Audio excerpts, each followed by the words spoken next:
Greetings, everyone. Today, this is Jeff Kia, one of the directors with IASIU, and today we're having a chapter president's podcast. With me, I have special guests Betsy De Leon of the LAOC chapter and Darrell Dussault of the New Mexico chapter. So thank you both for coming here today and scheduling time out of your days.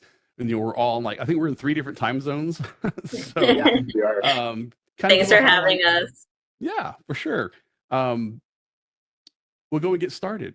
Betsy, I believe that the LAOC chapter is one of the newer IASU chapters. Can you tell us how this came about and how often your chapter meets? Yeah.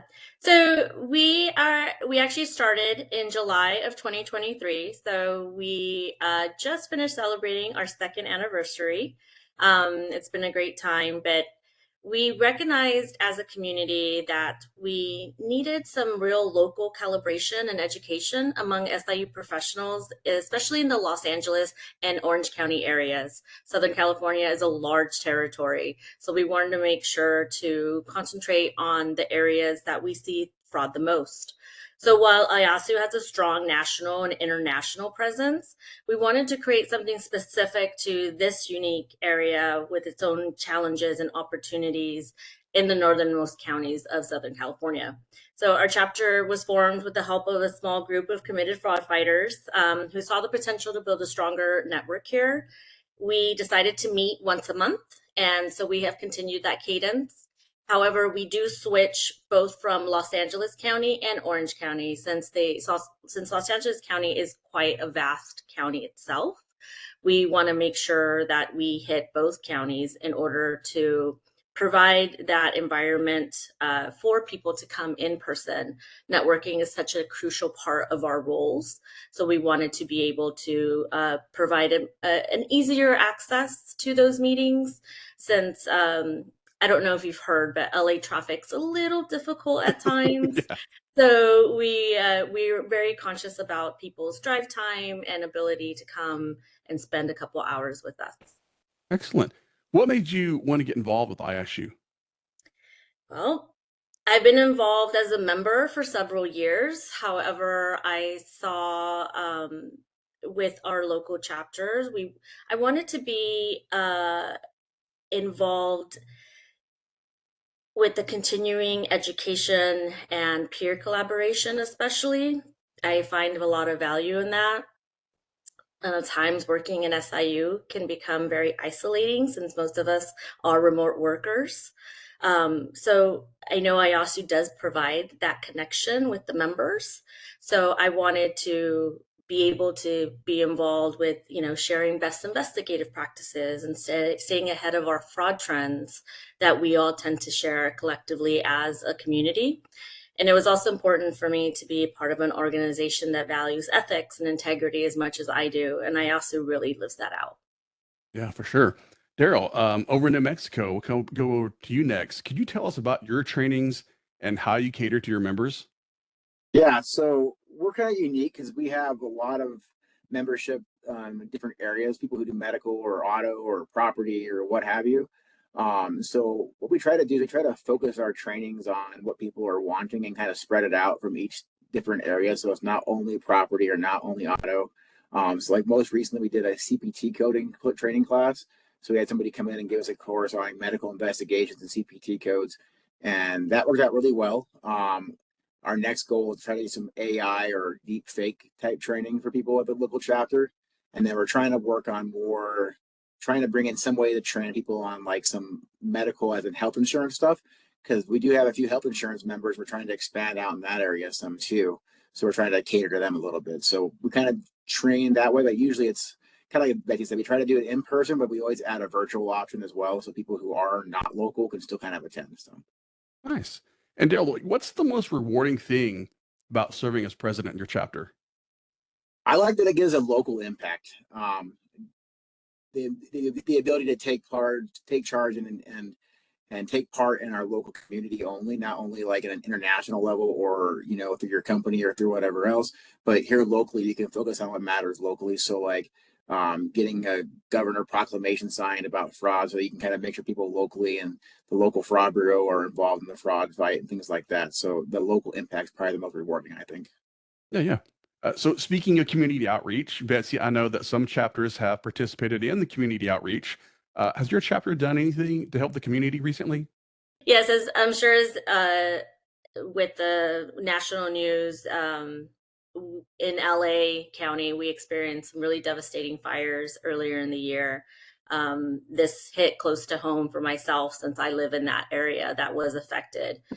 So community service is something very passionate that we feel about as a chapter and on a personal level.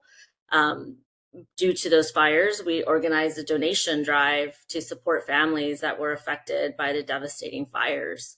We collected essential supplies and partnered with local organizations to ensure that those supplies got into the hands of those who needed them the most. Some families ran out of their homes with very little time as warning and with only the clothes on the back of their bodies. So just things that you don't think about, like having a toothbrush and toothpaste, just the small things. We wanted to kind of bridge the gap on that. In other years, we've also partnered with Toys for Tots and Children's Hospital of LA to, have a toy drive in order to bring a little bit of holiday cheer to kids in need, and also express as a chapter, we really want to make a positive impact, not just professionally, but right here in our own communities. Yeah. So like Betsy was just talking about how we're all kind of working from homes now, or we're remote workers. So this one goes back to Darrell. How do you encourage networking during a climate when so many people are remote? That's probably the most challenging component of it. I think really post COVID, especially.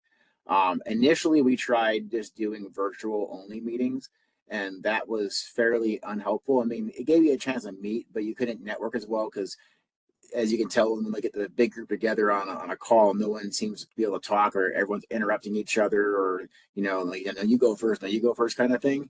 So what we kind of went through instead is we kind of do a all in person meetings, but we offer a virtual option, right? So this way, here people who can or cannot come in, they still can take part, and there's less people virtually, so they can raise their hands. We can kind of bring them into the conversation, but it still allows for the majority of the members to be there in person and network and get to know who each other is in the local area, right? So that's been the struggle, is trying to find that balanced approach of virtual versus in person. So far, that's worked well for us, doing it in person and partnering with local fraud bureau for a meeting location, and then utilizing that to offer a virtual option for people who are not local. I think something like 25 to 30% of our chapter is not local to New Mexico either. So Oh wow. Wow. Okay.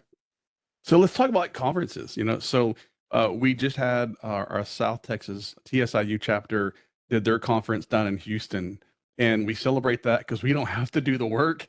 But as soon as that one's over, it means great. We already started planning for ours. We're in the process of talking to our venue. So Betsy, I think you guys just had an all-day conference in February. How did that go? It was a great success, Jeff. We had a fantastic turnout, and the feedback from our attendees was overwhelmingly positive. We brought in some incredible speakers from law enforcement, legal, and private industry who covered everything from emerging trends to case study breakdowns.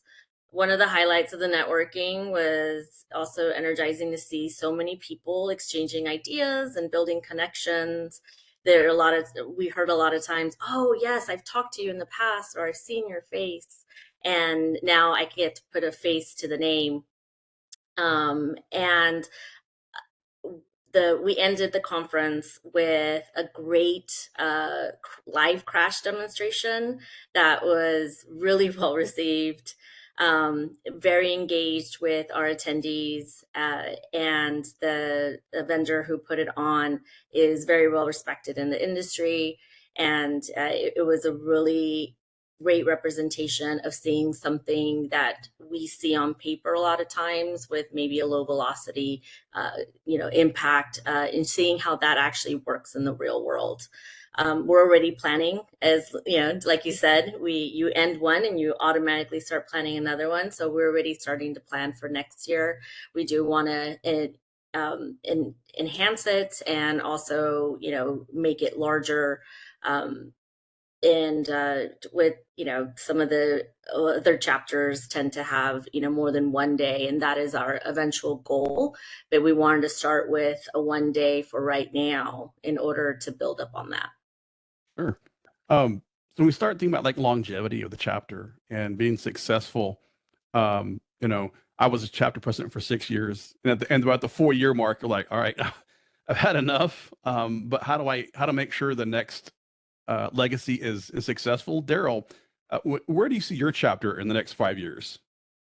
So what we're trying to do, I think, like, I guess a good segue from what Betsy was talking about is eventually doing a conference, right? Because right now we're a much smaller chapter than most, so getting a conference together has been really difficult for us over the years. So I think the goal is to really grow some membership numbers first, so we can actually then be able to put on a conference. And the way we're kind of doing that is we're hoping to expand into like healthcare, like we talked about before. I think that's still, they have SIUs that are underrepresented in our chapter, so trying to expand that out. And then the areas near us that have no local chapters, like El Paso, trying to be inclusive of them as well, right? So El Paso can be hopefully included with us, things like that. So I think step one is to try to expand our membership and participation. And once we have that, then hopefully next year start planning for the following year doing an actual conference, either a whole day or half day to start off with. But that would probably be the best benefit, I think, for us to get more membership and to get our message out a little more thoroughly about anti-fraud by getting a conference out there locally. Nice. Yeah. So if you are a chapter president and you happen to be watching this podcast, every chapter is assigned an IASIU board member as a liaison. So if you're wanting to do things like get a conference or whatever, so I'm going to Oklahoma next week for a quick little lunch and learn. They're getting their feedback. You do have your chapter liaisons that are willing to help you out. So thank you both, Betsy and Darrell, for your time. And we look forward to our next podcast episode soon. Thanks a lot. Thanks, Jeff. Thank you kindly.